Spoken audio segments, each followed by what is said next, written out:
Hello there, ladies and gentlemen, Sigval here and welcome back to another video. So we got the official stat spreads of the abilities and passives released by the official social media and just 2 mobile pages. At the time of making this video, there's still no gameplay reveal. But yeah, let's dig into this and see them at level 7 and talk a little bit about them. I think I did a video similar to this when we got them from data mining, but this is a far more streamlined experience and also updating you guys, because here we got everything in one place, everything at level 7. So yeah, first of all, she's gonna be legendary and arcane. That's the first thing we can tell from this one. That was quite expectable, like no way she was not arcane, and most likely she was legendary, so far expectable. Now with the names of the passives is kind of dumb, because they are kind of the other way around written. You can actually read stuff, and also they are like written opposites, but also the words are mixed in between. So this is what's in the magic hat, the first passive. So successful specials used by Zatanna apply a random debuff to the active opponent. Starting debuff is random, but the order is always the same. So what we can tell from this, and also from the fact that it doesn't specify any timer on any of those debuffs, the debuffs that you're going to apply are going to be, first of all, permanent until the end of the fight, so there's no expiring onto them. They also stack up to 3 times, and the starting order is going to be random. It means you can start at any point. Let's say you can start with this one or with this one, but from that point on you will cycle in this order. Let's say you first get the opponent's defense on power drain, and then you're going to get the next one, opponent's power generation, after accumulating 8 power bars. So let's dig into those debuffs and see what they actually provide, because there's some garbage ones, there's some good ones. So first one is going to be 65% chance to increase the opponent's cheapest special by 1 power bar. Look, this is not gonna be like the most relevant thing in the world, but at the same time, it's going to be quite decent. Also, it's chance-based, so I guess every single time you'd cycle with this one, it will have a chance to trigger. So since they stack up to 3 times, I wonder if, for example, you stack all of the other debuffs, because none of them are chance based, you're going to get back to this one and just repeat this one until it max stacks. Also not sure what happens after you stack all the debuffs at maximum. But yeah, this one is not gonna be the best thing in the world, but at the same time, it can help you a bit in some fights. So it's something that's not necessary, but it's good to have around. Next up, plus 8% damage from basic attack, reflecting back to the opponent's absent power bars. Now the wording on this one is very ambiguous, but I think it means that you're going to deal more damage with basic attack hits depending on how many power bars the opponent is missing. At the same time, we have this stacking 3 times, so it's going to be a little bit more than 8%, though yet again, it's not gonna be that insane. Keep in mind, those are going to be debuffs on the opponent, so it means that it doesn't have to be Zatanna benefiting from it. It can be a debuff applied by Zatanna, and our character can benefit from it. So for example, you stack this up with her, and then you tag in Flank Sakom, and he will most likely deal 8% more damage with basic attack hits based on the amount of absent power bars. Actually, based on the amount of absent power bars, my bad, if it's 8% for each absent power bars, there are 10 power bars, so it's going to be 80%. Now we 3 times that is going to be 240% extra damage. So yeah, never mind, this is actually insanely good. Granted, you can keep the opponent at 0 power bars, so there's plenty of ways to do it, and Zatanna also has some of her ways to do it. But yeah, this one is very good actually. This one is very good, and keep in mind it applies to the entire team. Next up is gonna be minus crit resistance for accumulated opponent's power bar. I think this means the more power bars they will have, the less defense, the less crit resistance they will have. This is quite tricky because it works, if it works like this, as I suspect might work a very different way, and both of them might exist happily at the same time. But if it works as I think, and as I've explained, kind of contradicts this, because on one hand you want the opponent to be low on power bars, and at the same time you want them to be high on power bars so they don't have crit resistance. Minus 15% opponent's defense on power drain, so you're going to constantly reduce the opponent's defense every single time you power drain him. This is not the most useful thing in the world, because as we'll get into her specials, she has burning on one ability and she'll most likely spam that ability. So yeah, we'll see about this one, but it's good to have. And also minus power generation after accumulating 8 power bars. This is also very weird. And no matter how it works, minus 25% power generation is not going to be great. Minus 75 if you stack it 3 times is going to be something. But after accumulating 8 power bars, I'm not sure if they are referring to your power bars or to the opponent's power bars. If it's the opponent's 8 power bars, then okay, he's going to generate slower the next 2 power bars and then he's going to be full. If it's my power bars, then I want to spend them. I don't know, this one looks like something that's gonna be bad regardless, but so far we get some very good stuff in here. I mean, mainly this second passive with more damage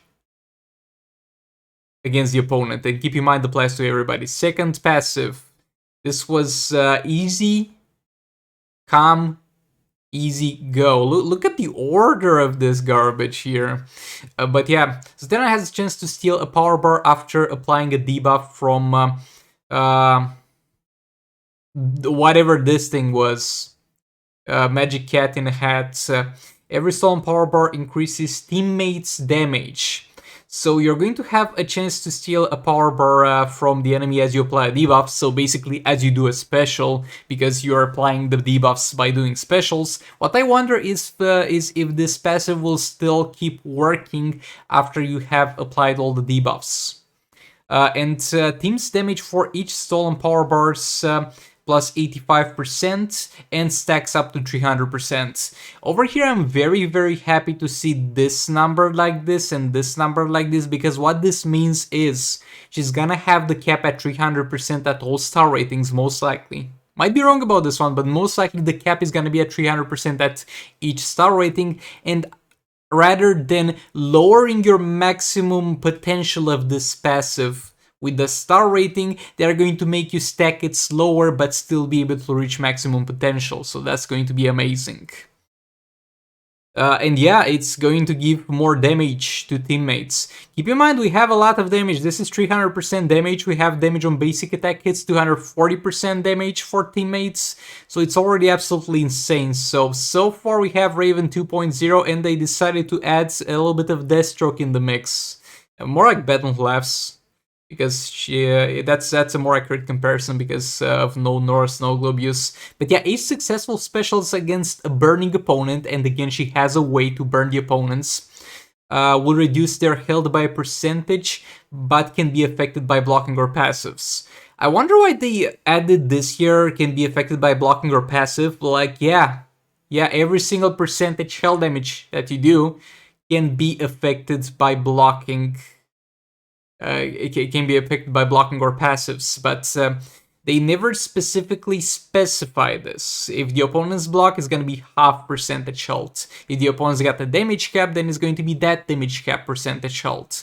At the same time, since they didn't specify it for Deathstroke and Batman Who Laughs, maybe they want to say that a way to nerf it will be that it works like Influence Aquaman, where you can do it if it's 30% of the opponent's health per fight, you can only do it 5 times, regardless of if you do that percentage health damage. Though at the same time, I doubt it, because Influence Aquaman has a limited amount of percentage health damage, even when it's a damage cap, because it works by 3 uses of it. He just does it 3 times.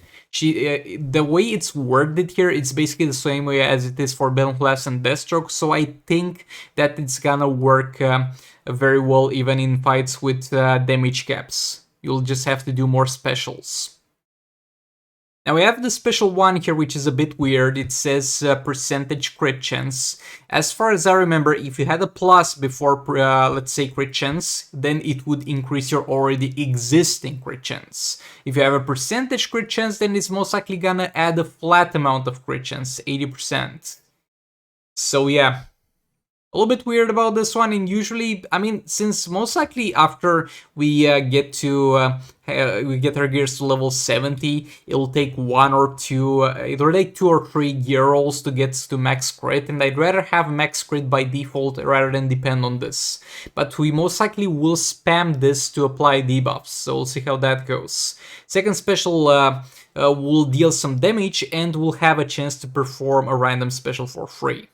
This can be very good on one hand, because for the cast of one special, and in the time frame where you cast one special, you're going to get 2 debuffs if you get to cast another special. I don't care about the free special in terms of power bars, that's not a big deal, but just yeeting out 2 specials at the same time is, on the other hand, gonna be a big deal if you're able to stack 2 of these debuffs. The question is how the AI is going to react to this, because usually when you get free specials that you have no control of triggering, it can be good or it can be bad. For example, Batman Catwoman will trigger a free special each time she blocks an opponent's special. By the way, it's still bugged since the 2 updates ago, where it's actually the last update, I think. Last big update where it triggers even if the opponent misses all the hits or only hits one.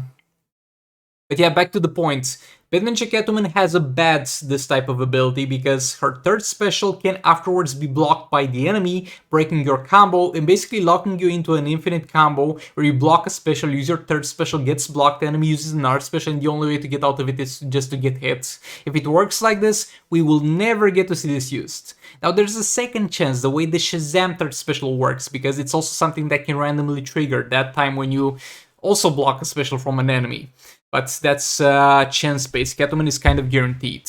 And the Shazam third special is going to break the opponent's block. It's going to be a block breaker by default. If this adds block breaker by default to the ability that follows, then it's going to be most likely a good special. If it doesn't, then it's going to be dog shit, and nobody is ever going to use this thing. Except for entertainment purposes, I guess. And the third special is going to do nothing but burn the enemy, and it blends well with the rest of her kit, because she's gonna have percentage health damage against burning targets. And the super move doesn't do much. I'm very, very excited about this character, because as I said, it's Raven and Destro combined, basically. As far as we can tell from the things here in terms of gameplay, most likely the way to go will be to just spam, to put a power reduction character, let's say Power Girl, and you just spam special 1 at the start of the fight. Same you do it with Brainiac special 1, regardless of if you're buffing yourself or buffing your teammates. Because by spamming special 1, you'll be able to stack all the debuffs fast. You also trigger this passive, because you have a chance to power steal the enemy. But yeah, this is kind of it for this video.